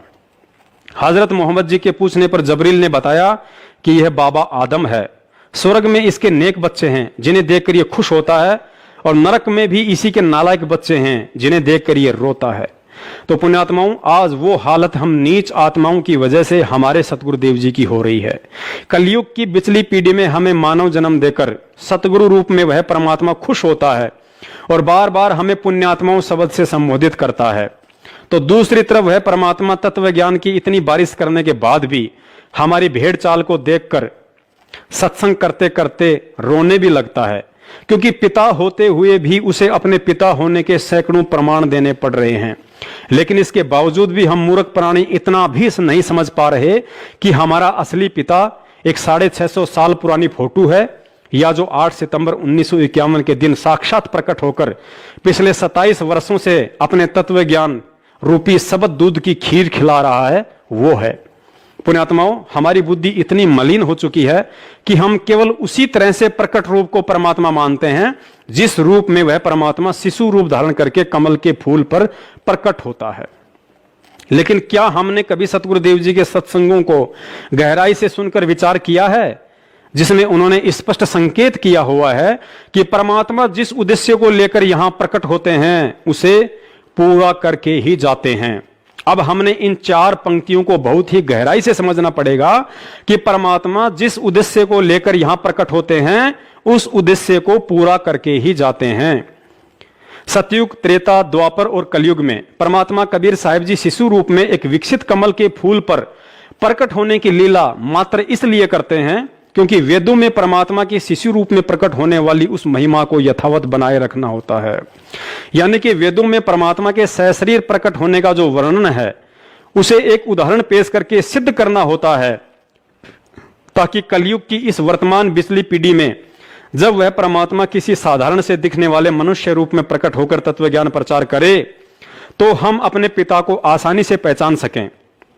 अतः कलयुग की प्रथम पीढ़ी में परमात्मा ने कबीर रूप में मात्र इसी उपरोक्त मुख्य कारण से कमल के फूल पर शिशु रूप में प्रकट होने की आवश्यकता पड़ती है और अपने उद्देश्य को पूरा करते हैं। अन्यथा वह समर्थ तो जब चाहे जिस उम्र में किसी भी रूप में कहीं भी प्रकट हो सकता है, जैसे आज संत रामपाल जी महाराज जी के रूप में प्रकट हैं।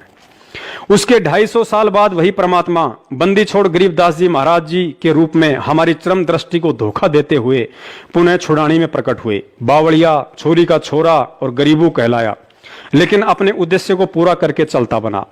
उद्देश्य यही था कि कलयुग की प्रथम पीढ़ी में जो अनमोल तत्व ज्ञान उन्होंने धर्मदास जी को निमित्त बनाकर पवित्र कबीर सागर में लिपिबद्ध करवाकर छोड़ दिया था, उस ज्ञान में काल अपने नकली संतों के मनमाने आचरण व सोच आधार से मिलावट करवा देता है, जिसकी क्षतिपूर्ति के लिए उन्होंने गरीबदास रूप में आकर पुनः उस तत्व ज्ञान की एक नए रूप में रचना करनी होती है, ताकि कलयुग की बिचली पीढ़ी की जीव आत्माओं के लिए वह पवित्र ग्रंथ संजीवनी बूटी बन सके। और अपने इस उद्देश्य की पूर्ति के बाद वह परमात्मा चला जाता है। उसके बाद वह परमात्मा कलयुग की बिचली पीढ़ी में अपने पूर्व निर्धारित उद्देश्य को पूरा करने, अर्थात उनके द्वारा भिन्न भिन्न रूपों में प्रकट होकर भक्ति मार्ग की जो भूमिका सैकड़ों वर्ष पहले प्रकट होकर बनाई गई होती है, उसे अंतिम रूप देने के लिए एक संत रूप में आता है तथा अपने विधान अनुसार उसको पूरा करके ही जाता है। और वर्तमान में उनका पूर्व निर्धारित उद्देश्य लाखों करोड़ों आत्माओं का उद्धार करके सतलोक भेजने का है, जिसके लिए समर्थ होते हुए भी उस कबीर परमात्मा को 3 युगों में भिन्न भिन्न चोले धारण करके इतने पापड़ बेलने पड़ते हैं। पुण्यात्माओं, पापड़ बेलने का आप जी गलत अर्थ मत निकाल लेना। पापड़ बेलना एक मुहावरा है जिसका अर्थ है कि किसी विशेष मकसद के लिए तरह तरह के कष्ट उठाना। पुण्यात्माओं, आज हमें इस ज्ञान की गहराइयों में जाकर हम नीचों के लिए हमारे पिता के द्वारा उठाए गए उन सभी कष्टों और परेशानियों को समझकर मनन करना होगा कि हमारा पिता इतने कष्ट झेलता है और हम फिर भी नशे से बाहर निकलने को तैयार नहीं। विचार करें, 650 साल पहले कबीर परमेश्वर जी ने सत्संग किए नहीं, बल्कि आज इस समय उत्पन्न हम नीच आत्माओं के लिए सत्संग बनाए थे ताकि हम परमात्मा को पहचान सकें। यदि 650 साल पहले वह दयालु परमात्मा 120 साल तक तरह तरह के कष्ट और यातना सहकर सैकड़ों अद्भुत लीला ना करते तो चाहे आज हम कितने ही शिक्षित क्यों ना हो उन्हें नहीं पहचान सकते थे। उदाहरण के लिए, फिल्म बनाने से पहले फिल्म प्रोड्यूसर के दिमाग में कहानी होती है, लेकिन उस कहानी को यथार्थ रूप देने के लिए अर्थात समाज के सामने 3 घंटे की फिल्म के रूप में पेश करने से पहले उसे कुछ पात्रों अर्थात फिल्मी कलाकारों का चयन करना पड़ता है ताकि उन सब की मदद से उस कहानी को एक फिल्म का रूप दिया जाए जिसे लोग आसानी से समझ सकें कि यह फिल्म क्या संदेश देना चाहती है। और यदि वह प्रोड्यूसर उस कहानी को अपने मुंह से सुनाए या किसी कागज पर लिखकर लोगों को पढ़ने के लिए कहे तो किसी भी व्यक्ति की रुचि नहीं बनेगी और ना ही समझ में आएगी। ठीक उसी फिल्म प्रोड्यूसर की तरह कबीर परमेश्वर जी ने कलयुग की प्रथम पीढ़ी में शिशु रूप में प्रकट होकर आज इस पिछली पीढ़ी के लिए सत्संग बनाए कि राम और कृष्ण की तरह परमात्मा कभी किसी मां के गर्भ से नहीं आता। परमेश्वर ने 120 वर्ष तक एक आम नागरिक की भूमिका करके सत्संग बनाया कि यदि हमने परमात्मा की प्राप्ति करनी है तो इस काल लोक में कितनी आधीनी चाहिए। परमेश्वर ने सत्संग में बताया और परमेश्वर ने सत्संग बनाया कि मैं समर्थ होकर भी एक जुलाही की टूटी फूटी झोपड़ी में 120 वर्ष तक रहा, मेहनत करके अपना पेट और परिवार का पेट भरा, माया का संचय कभी नहीं किया, जो बचा उसे परमार्थ में लगाया। परमेश्वर जी ने रविदास जी, गणिका माई, अर्जुन सरजुन, जीवा दत्ता, नानक जी, धर्मदास जी, मलुकदास जी, राजा बीर सिंह, बिजली खान पठान, सिकंदर लोधी आदि सैकड़ों आत्माओं को अपनी कहानी का पात्र बनाकर 650 साल पहले एक सत्संग रूपी फिल्म बनाई। सिर्फ और सिर्फ हम नीच आत्माओं की से आज कलयुग की इस पिछली पीढ़ी में यह उम्मीद करते हुए कि उस समय शिक्षा और सत्संगों को आधार बनाकर मेरे बच्चे मुझे पहचान लेंगे कि हमारा पिता 650 साल पहले काशी में धानक रूप में और आज हरियाणा के धनाना में जाट रूप में हमें संभालने के लिए आ चुका है। पुण्यात्माओं, विचार करना, हम जिस पवित्र पुस्तक भक्ति बोध से सुबह दोपहर और शाम की आरती करते हैं उसकी भूमिका में हमारी पूरी गुरु प्रणाली लिखी हुई है, जिसमें प्रथम सतगुरु कबीर साहिब जी के बाद वर्तमान सतगुरु रामपाल जी महाराज जी सहित कुल 11 गुरु साहिबान हैं। लेकिन इन 11 गुरु साहिबानों में बंदी छोड़ शब्द सिर्फ और सिर्फ 3 ही नामों के आगे लगता है। प्रथम बंदी छोड़ कबीर साहिब जी, दूसरा बंदी छोड़ गरीबदास जी महाराज जी, और तीसरा आज हम अपने पूज्य गुरुदेव सतगुरु रामपाल जी महाराज जी के लिए बंदी छोड़ शब्द का प्रयोग करते हैं, क्योंकि बंदी छोड़ शब्द इस सृष्टि में सिर्फ उसी नाम के साथ लगता है जो स्वयं पूर्ण परमात्मा हो। पुण्यात्माओं, पूज्य गुरुदेव संत रामपाल जी महाराज जी को और गहराई से समझने के लिए देखिए सन 2013 में बरवाला आश्रम में काल प्रेरित सतलोक आश्रम मैनेजमेंट हरियाणा के मुखियों द्वारा रचित पुस्तक मानवता का गिरता हास तथा विकास, और दूसरी पुस्तक है भोगेगा अपना किया रे। निसंदेह ये दोनों पुस्तकें परम पूज्य सतगुरु रामपाल जी महाराज जी के दिशा निर्देशन में इन मनवस लोगों के द्वारा ही लिखी गई थी। लेकिन इस पुस्तक के माध्यम से सतगुरुदेव जी ने जो बात सतलोक आश्रम मैनेजमेंट हरियाणा और संगत को समझानी चाहिए थी, उस गूढ़ बात को ना ही तो उस समय काल प्रेरित सतलोक आश्रम मैनेजमेंट समझ पाया और ना ही बेचारी भोली संगत। अतः आज परमेश्वर जी मुझ तुच्छ दास को निमित्त बनाकर इस पुस्तक में लिखे गूढ़ संकेतों को संगत तक पहुंचा रहे हैं, और इन सांकेतिक प्रमाणों को देखने के बाद सन 2014 से पहले नाम उपदेशी भगत भाई बहनों में यदि जरा भी समझ होगी तो सिर पर हाथ रखकर थप्पियां मारेंगे और कहेंगे कि ज्ञान को आधार ना बनाकर सन 2014 के बाद से किन मूर्खों के संपर्क और बहकाव में आकर असली जीते जागते कबीर को भुलाकर रोहतक और जबलपुर में कागज के कबीर का प्रगट दिवस मनाकर तथा कुपात्रों को दान और अनमोल समय देकर क्यों हमने अपने कर्म फोड़े। क्योंकि हमारी इस करनी से हमारे सतगुरु दुखी हुए हैं और कहते हैं कि जिन बातों से गुरु दुख पावे तिन बातों को दूर भगावे। देखिए प्रमाण, पुस्तक मानवता का गिरता हास तथा विकास के पेज नंबर 58 पर, जहां काल प्रेरित लेखक सतलोक आश्रम मैनेजमेंट वाले स्वयं अपनी लेखनी से लिखते हैं कि सत्य पुरुष का वर्तमान अवतार अर्थात हरि अवतार संत रामपाल दास जी महाराज भी परमेश्वर अर्थात परम अक्षर ब्रह्म के उन अवतारों में से एक हैं जो आध्यात्मिक ज्ञान के द्वारा अधर्म का नाश करते हैं। पुण्यात्माओं, अब इन 4 लाइनों में सतगुरुदेव जी ने बहुत ही गहरा संकेत कर दिया है कि मैं कौन हूं, लेकिन ये काल प्रेरित लोग समझ ही नहीं सके और आज तक संत रामपाल जी महाराज जी के साथ एक सामान्य संत की तरह व्यवहार करते हुए केवल कबीर प्रगट दिवस की ही डफली पीटते रहे। यहां लिखा है कि संत रामपाल दास जी महाराज भी परमेश्वर अर्थात परम अक्षर ब्रह्म के उन अवतारों में से एक है जो आध्यात्मिक ज्ञान के द्वारा अधर्म का नाश करते हैं। अब दास इस लेखक भाई से और सतलोक आश्रम मैनेजमेंट के मुखिया सारनाम डिग्री होल्डर महेंद्र से पूछना चाहेगा कि यदि संत रामपाल दास जी महाराज परमेश्वर यानी परम अक्षर ब्रह्म के अवतारों में से एक हैं, तो भाई साहब कृपा करके यह बताने का भी कष्ट करें कि परमेश्वर यानी परम अक्षर ब्रह्म कबीर साहिब जी के और कौन कौन से अवतार आज से पहले इस धरती पर हुए हैं। चारों तरफ नजर दौड़ाने के बाद इनका यही जवाब होगा कि प्रथम अवतार सतयुग में सत सुकृत ऋषि थे, दूसरा अवतार त्रेता में मुनिंद्र ऋषि थे, तीसरा अवतार द्वापर में करुणा ऋषि थे और कलयुग के प्रथम चरण में वह परमेश्वर यानी परम अक्षर ब्रह्म अपने वास्तविक नाम कबीर देव से आए ही थे।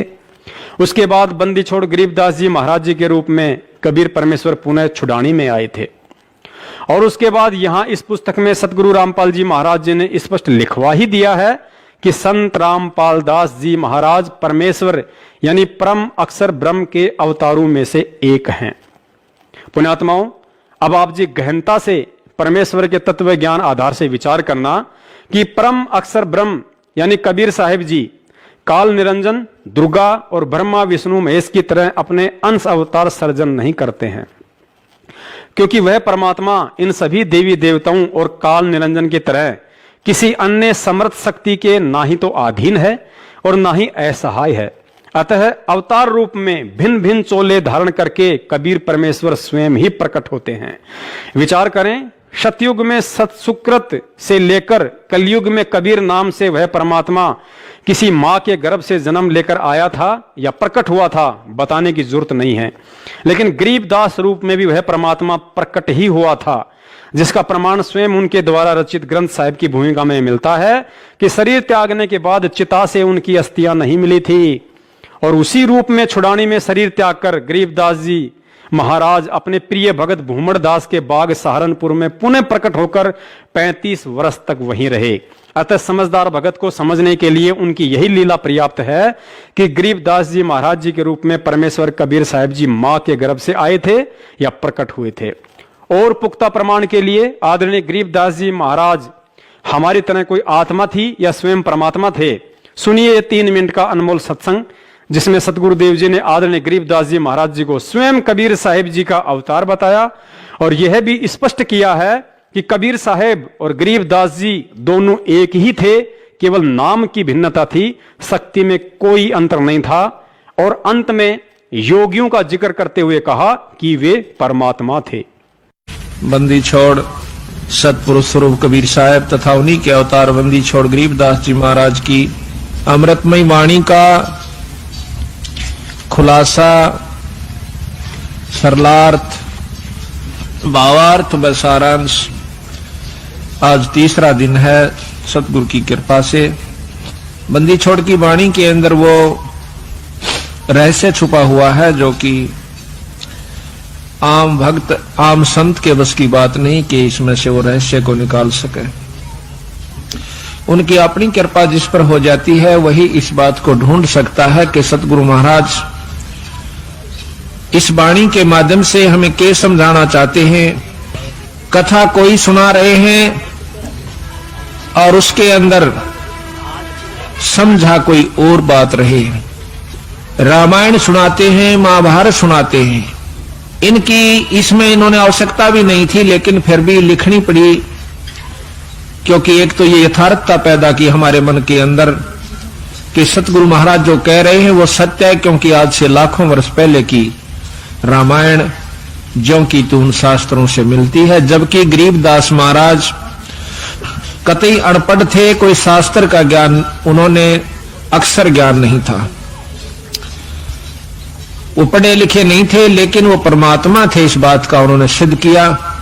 आज से लाखों वर्ष पहले कि जो भी घटनाएं घटी और जो शास्त्र प्रमाण देते हैं हिंदू और मुसलमान धर्मों के, वो ज्यों के त्यों बंदी छोड़ ने लिखवाए, ये प्रमाण करने के लिए कि मैं जो कह रहा हूं वो सत्य है।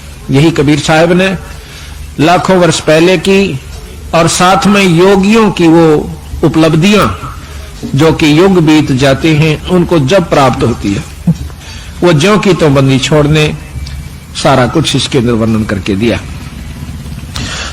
उन योगियों की उपलब्धियां बताई कि कौन सा ऋषि ने क्या उपलब्धि की, क्या साधना की, उसके प्रति उसने क्या उसके प्रति पाया फलस्वरूप, और फिर उससे आगे उसके साथ क्या बना, ये भी बंदी छोड़ने इसमें लिख रखा है। तो इससे हमें ज्ञान होता है कि सतगुरु कबीर साहब व गरीबदास जी महाराज एक ही थे, सिर्फ नाम की भिन्नता थी, शक्ति में कोई अंतर नहीं था। पुण्यात्माओं, उसके बाद इस पुस्तक मानवता का गिरता हास तथा विकास में स्वयं सतगुरु रामपाल जी महाराज जी ने इन अनाड़ियों से गूढ़ बात लिखवा दी कि संत रामपाल दास महाराज जी भी परमेश्वर परम अक्षर ब्रह्म के उन अवतारों में से एक हैं। तो अब स्वतः ही सिद्ध हो जाता है कि जब सतयुग के सतसुकृत अवतार से लेकर कलयुग के गरीबदास जी महाराज जी तक सभी के सभी अवतार अपनी लीला करने के लिए मां के गर्भ से जन्म ना लेकर प्रकट हुए हैं, तो भला सतगुरु रामपाल जी महाराज जी आखिर कैसे किसी मां के गर्भ से जन्म लेकर आएंगे। अर्थात आज पृथ्वी पर परम अक्षर ब्रह्म कबीर साहिब जी पूर्व के अवतारों की भांति सतगुरु रामपाल जी महाराज जी के चोले में स्वयं अवतरित प्रकट परमात्मा है, और उनका भगत होकर वही इंसान दुनिया का सबसे मूर्ख व्यक्ति समझा जाएगा जो इतने प्रमाणों के बावजूद भी 8 सितंबर के दिन सतगुरु प्रगट दिवस के बजाय कबीर प्रगट दिवस ही मनाता रहेगा।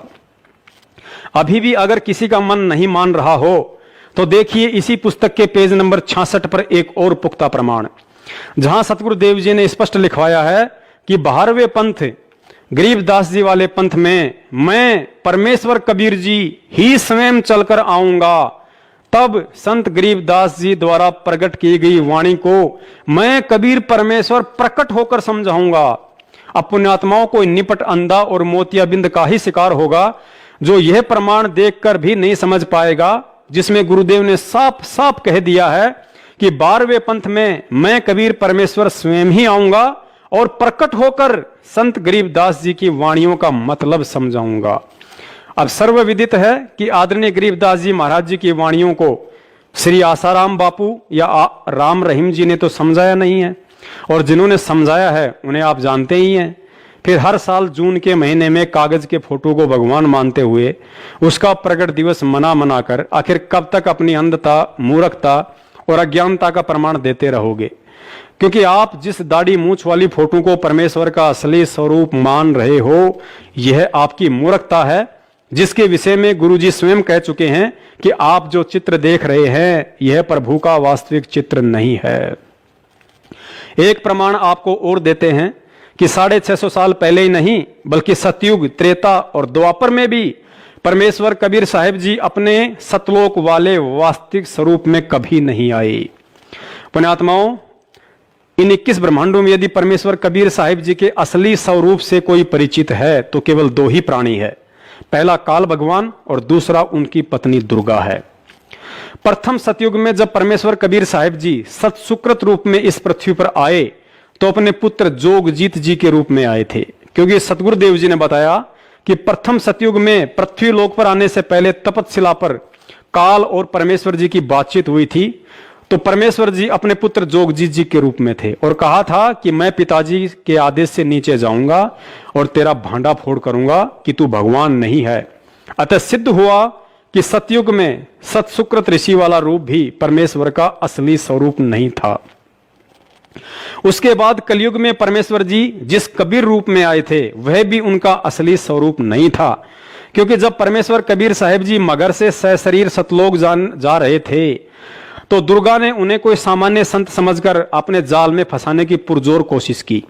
उनके सामने शादी तक का प्रस्ताव भी रख दिया कि मैं आपकी पत्नी बनकर रहूंगी।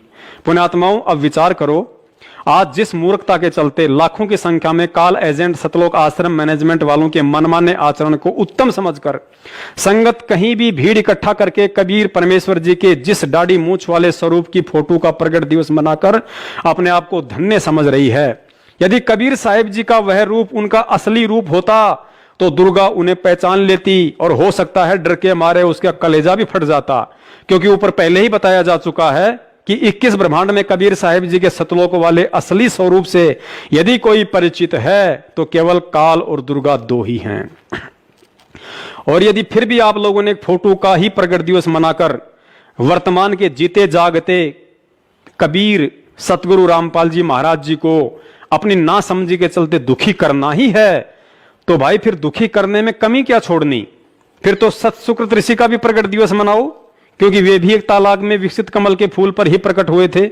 उनकी भी परवरिश कंवारी गायों के दूध से ही हुई थी। फिर तो मुनिंद्र ऋषि का भी प्रकट दिवस मनाओ, क्योंकि वे भी एक तालाब में विकसित कमल के फूल पर ही प्रकट हुए थे और उनकी भी परवरिश कंवारी गायों के दूध से हुई थी। फिर तो करुणा में ऋषि का भी प्रकट दिवस मनाओ, क्योंकि वे भी एक तालाब में विकसित कमल के फूल पर ही प्रकट हुए थे और उनकी भी परवरिश कंवारी गायों के दूध से हुई थी।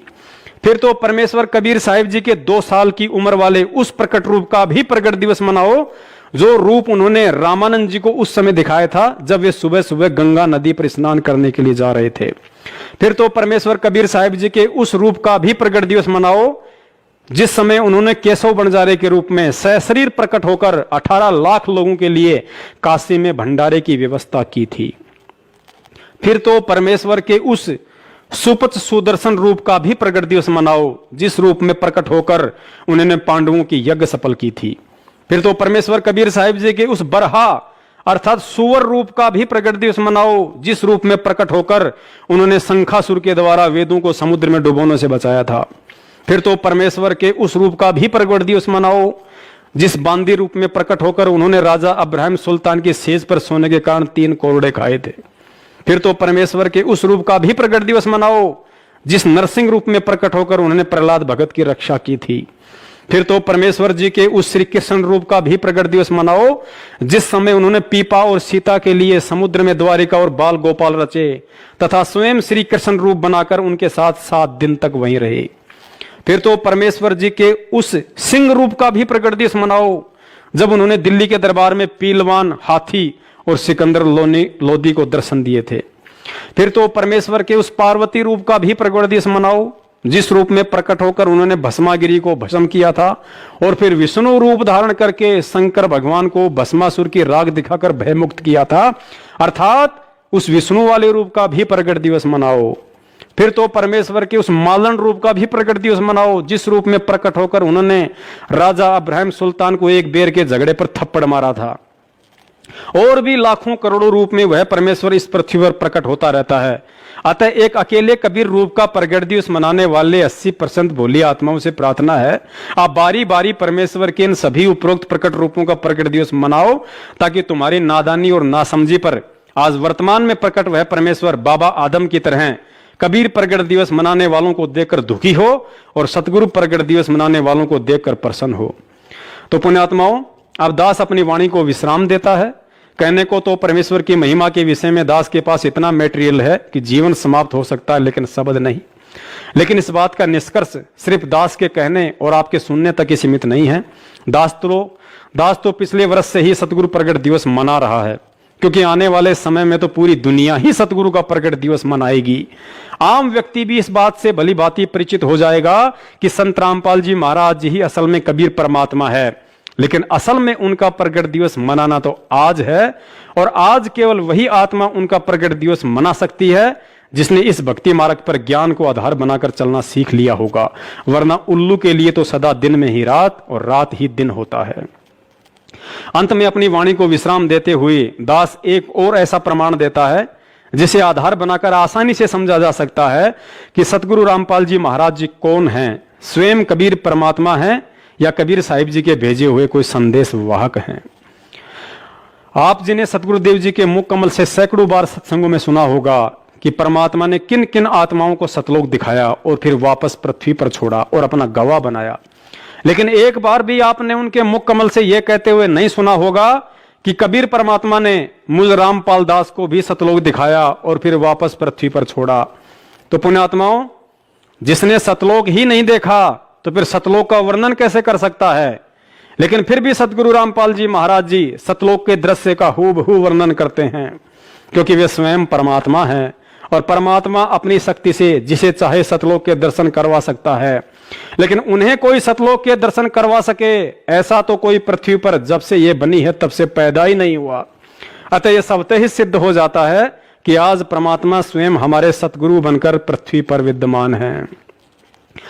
अब जिन जिन आत्माओं को इस वीडियो के माध्यम से ये अच्छे से समझ में आ गया है कि वास्तव में असली कबीर तो स्वयं मेरा सतगुरु ही है और मैं अज्ञानता में एक कागज की फोटो को कबीर समझकर उसका प्रगट दिवस मनाते हुए प्रतिवर्ष अपने आप को धन्य समझ रहा था, तो उन आत्माओं का अब यही प्रश्न हो सकता है कि 8 सितंबर 2020 के दिन सतगुरु प्रगट दिवस मनाना कैसे है।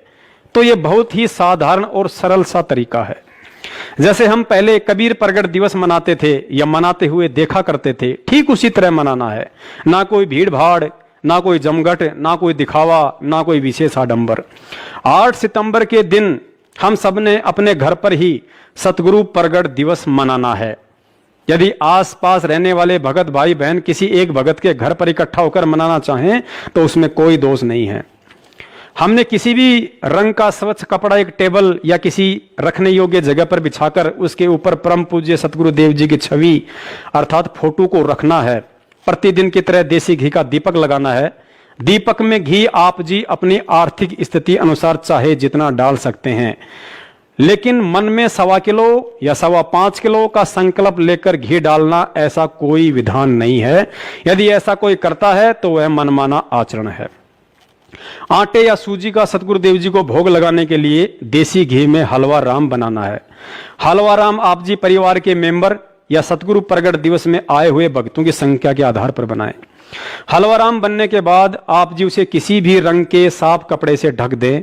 उसके बाद सभी भगत भाई बहन सर्वप्रथम मंगलाचरण करें। वह उसके बाद आया है बंजारा केशव आया है, ये शब्द पढ़ते हुए हलवा राम को वहां से नंगों पैरों उठाकर जहां आपने दरबार लगा रखा है वहां पर या आसपास स्वच्छ जगह पर रख दें।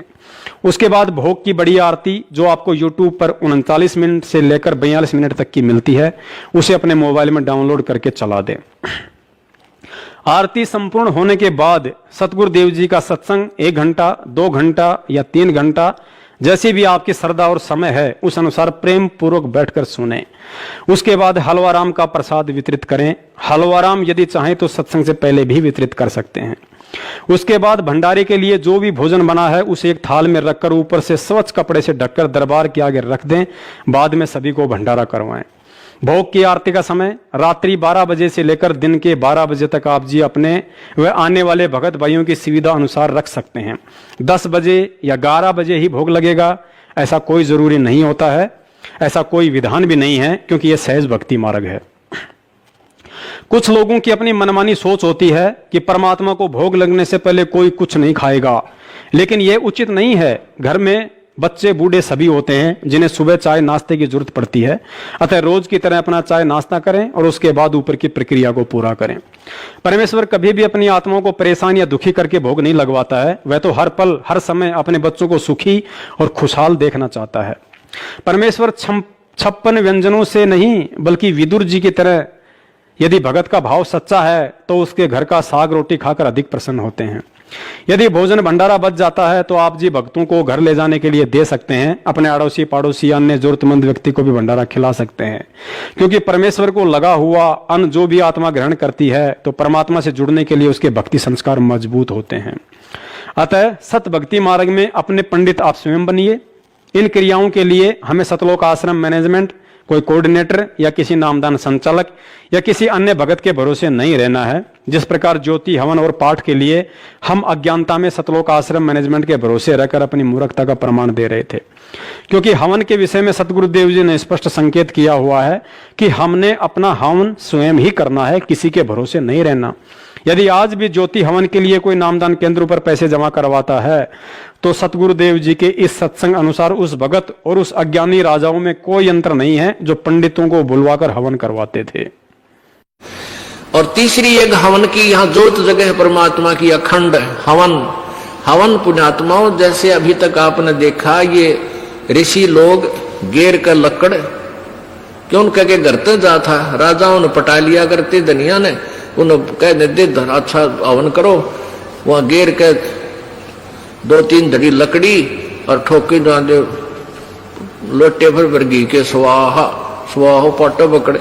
अब उसमें क्या था दोस्त, वो अच्छी बात है हवन करना, लेकिन वो तरीका प्रॉपर नहीं। न्यूकार ने आंधा न्योतर 2 बुलावे, अगर आंधे का निमंत्रण दोगे 2 आवेंगे एक की बजाय। तो कहने का भाव ये था कि वो ऋषि लोगों को हम क्यों बुलाया करते, क्योंकि हम अनपढ़ थे, उन्होंने अपना फायदा उठाया कि केवल एक ब्राह्मण ही पढ़ने का अधिकारी है, तुम अपना धंधा पीटो, जिसका जिसा काम है। परमात्मा ने ये कहा कि देखो भगवान की भक्ति प्रत्येक व्यक्ति कर सकता है और प्रत्येक ही शिक्षित होना चाहिए, ये गलत कर रखा था इन्होंने। तो अब आप सारे शिक्षित हो गए। अब मालिक ने जो खेल खेला है, ये समय इंतजार किया है कि अब अपनी प्यारी आत्माओं को अपनी महिमा में अब बताऊंगा और सारे सबका समझ में आएगी। अब आप सभी शिक्षित हो गए और सभी को मंत्र ये परमात्मा की वाणी याद होगी। छोटे छोटे बच्चा के पूरी आरती याद हो रही है भगवान की वाणी की। अब एक रुई, 1.5 ग्राम 2 ग्राम रुई लगेगी, एक जोत बना दे, खड़ी जोत लगा दी, उसमें घी डाल दिया जितनी आपकी इच्छा है, 1 कटोरा भर दे, सारा दिन जलाए। तो उसमें वो घी उसमें डाल दिया और हम अपना मंत्र वाणी सुबह नित्यनेम करें, दोपहर रमैणी करें, शाम में संध्या आरती करें, ये भगवान की वाणी भी हम बोलते रहते हैं। तो वो भी हवन हो रहा है।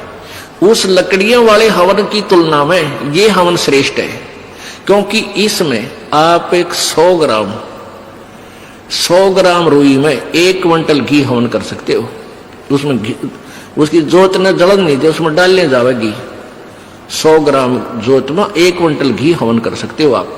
और लकड़ियां में 1 क्विंटल घी हवन करने के लिए कम से कम भी 20 किलो तक कम से कम लकड़ी जला देते हो। तो उन लकड़ियों के जलने से कार्बन डाइऑक्साइड अधिक होती है। उस 2 धड़ी यानी 20 किलो लकड़ी समाप्त की जलने की तुलना में एक 100 ग्राम रुई की का प्रदूषण उससे कई हजार गुना कम होगा। तो हमने ये अपनाना है। तो हम अपना हवन डेली करें हैं। अब क्या करा करते, कोई मृत्यु होगी, बुलाओ गुरुजी ने और हमारा हवन करियो 2 दिन 4 दिन। वो 2 दिन के हवन में किला टूट गया। रोज करो हवन अपना, एक जोत लगा दे, सुता उठ के हाथ पैर धो ले, नहाने का ना फुर्सत मिले, कोई जरूरी ना होती नहाना। इसमें नहाए धोए क्या भ्याज है, मन का मैल ना जाए और मीन सदा जल में रहे, धोए बास ना जाए। अंदर से अंत तक साफ हो, हाथ पैर जरूर धो ले, क्योंकि धार्मिक वस्तुओं के हाथ लगाने। और जोत ला दे, अपना मंत्र करता रहे, काम करता रहे, अपनी आरती बोल ले, जा नित्यनेम भी कर ले, रोटी पहुंच जा, नित्यनेम चलता रहे। आजकल तो आधुनिक बहुत से उपकरण हो गए हैं, वैसे भी याद हो जाते हैं कुछ दिनों में। और नहीं बैठ कर अपनी किताब लेकर वह पढ़ ले। अब हवन हो गया तो हम अपना काम आप करेंगे, जो बात बनेगी।